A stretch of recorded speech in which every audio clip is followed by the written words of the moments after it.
In a rare move for Douglas, he went from finishing Dirk Gently's holistic detective agency and immediately set to work on the sequel, The Long Dark Tea Time of the Soul. The title, as you probably know, comes from a description in the third Hitchhiker's novel, Life, the Universe, and Everything, to describe the frustration of immortality suffered by Wildbagger the Infinitely Prolonged. The relevance of the title will make more sense as the story unfolds. The problem Dirk runs into in this story is that he finally manages to get a client, a rich and seemingly quite deranged man who insists that a giant monster with a scythe is upset about some contract and plans to kill him. Dirk dismisses this mentally as a man blithering, but takes the case because he's desperate for the money. But apparently not so desperate that he's willing to show up on time, 6:30 a.m., which for someone as lazy as Dirk might as well be visit me in my office at the top of Mount Everest. To his embarrassment, when he finally does arrive, he discovers the house surrounded by police because his client was found in a locked and barricaded room with his head severed. In keeping with the same Sherlock Holmes philosophy the Woods Head Hospital has, the police dismiss it as suicide. If there is no way out of the room that would disturb the state in which it was found, and no one else was found in the room when the police broke in, then the victim also has to be the killer. There's no one else that could have done it. Of course, it's complete nonsense, and it turns out the explanation is that the killer didn't leave the room. It's just hiding somewhere that they can't see it. While this, of course, is a bad end for the client, it does allow us to see early on that, however much a flawed individual that he is, Dirk really does have a conscience. He is crushed by guilt, to the point that he takes it upon himself to investigate the murder of his client, despite having absolutely nothing to gain from it.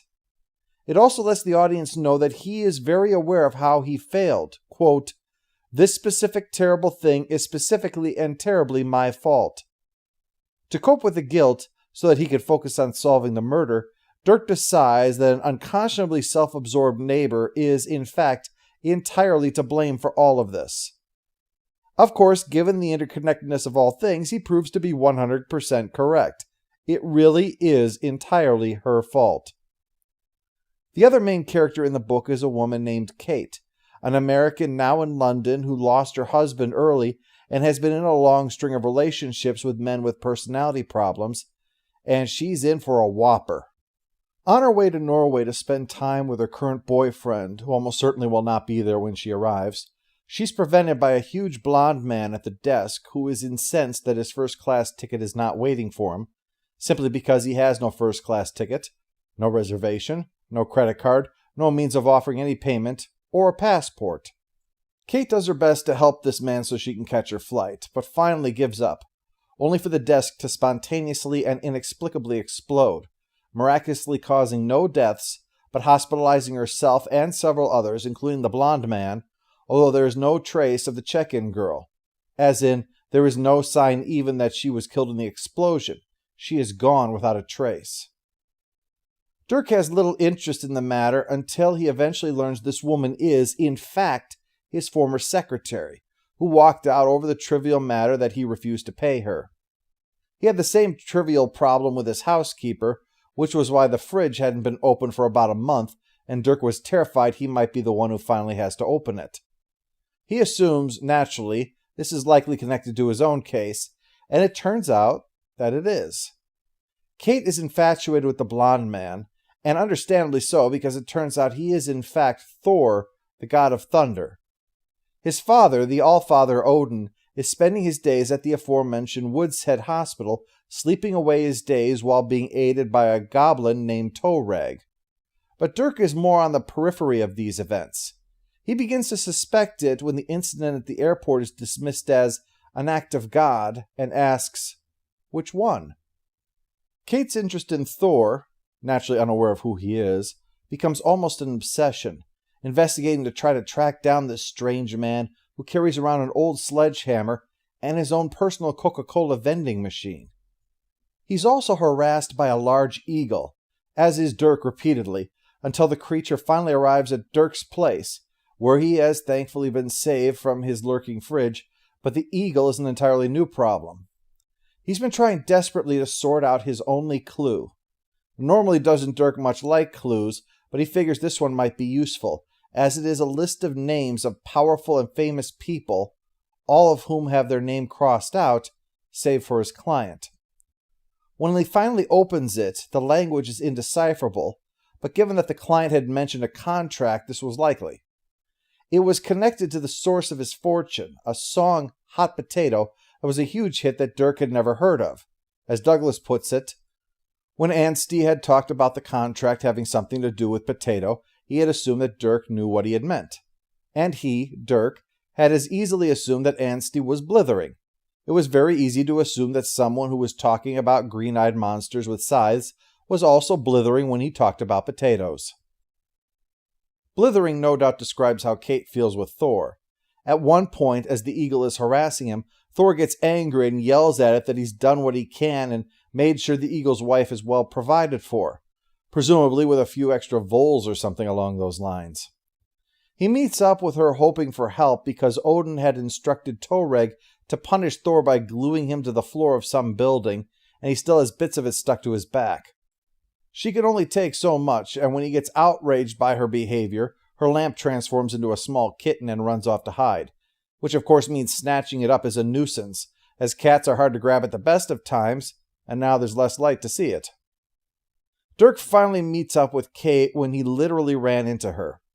His means of travel when he's lost is to find someone who looks like they know where they're going and follow them. He claims with that he very rarely gets where he intended to go, but often ends up where he needed to be. Given the interconnectedness of all things, it's no surprise that things work out for him like this. This is the opportunity to discuss the Wood's Head and Dirk's explanation of his approach as a detective, to consider what others will dismiss outright because in his experience they often prove more reliable than the more mundane explanation, and his demonstration that following someone else leading him where he needs to go proves accurate. Because while Kate will arrive in Asgard in the straightforward manner of Thor bringing her, Dirk gets there through the more roundabout way of trying to get a pack of cigarettes late at night when all the shops are closed. He obviously doesn't go to Asgard specifically to get cigarettes, but that's where he finds himself eventually, and thus figures out how the Norse gods who live as homeless people in King's Cross Station enter their own realm. Two others enter as well, the woman who is blamed for everything by Dirk, and her husband. What is gradually revealed is that the Norse gods came into existence because humans believed in them, and stayed because not believing in them didn't mean that they didn't exist. The point, much like the idea of ghosts or the explanation for Chronotis in the first book, is left unexplained, likely deliberately. The book has a habit of pulling things in and then leaving them, such as the teenage son of Dirk's late client, who was last seen early in the book being led off for questioning by police while carrying a portable television. So the gods still exist, but they aren't suited to what the world has become. Power, but no idea how to use it in this world. That's why they're living on the streets. Odin spotted a soft drink commercial with an actor pretending to be a god and assumed it was real, and being down on his luck, he hoped that he could do a gig something like that. That's how he met the woman at the ad agency, where he demonstrated his godly nature, and she and her husband assured him that they could do better than that. The man was a lawyer in the record business, and so not only could avoid the pitfalls of a contract with an evil being like Toreg, but could do him one better. Basically, they wound up with the power of the gods, and Odin got his lovely suite at the Wood's Head. They then sublet the divine power, if you will, to everyone on that list. But when Toreg presented a bill for the services, the lawyer figured out what it was, a demand for one's life when the contract came due. The indecipherable thing that Dirk had found was more of a bill than a contract. Dirk's client had been the one to have to inevitably pay, as he was the last one that had been stuck with it.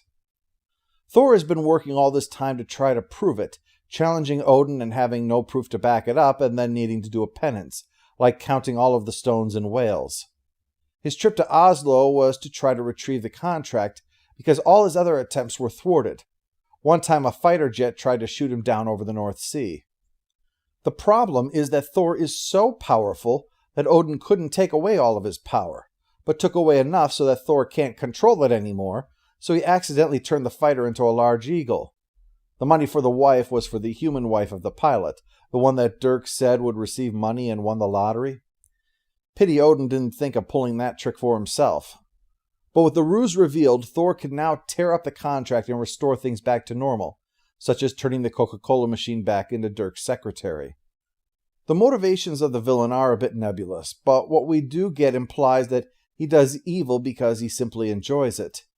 And the story has a number of wonderful Douglas ideas. I love the poorly made I Ching calculator that Dirk buys that instructs you to press a blue button. It doesn't have a blue button. It has a red button which is labeled blue.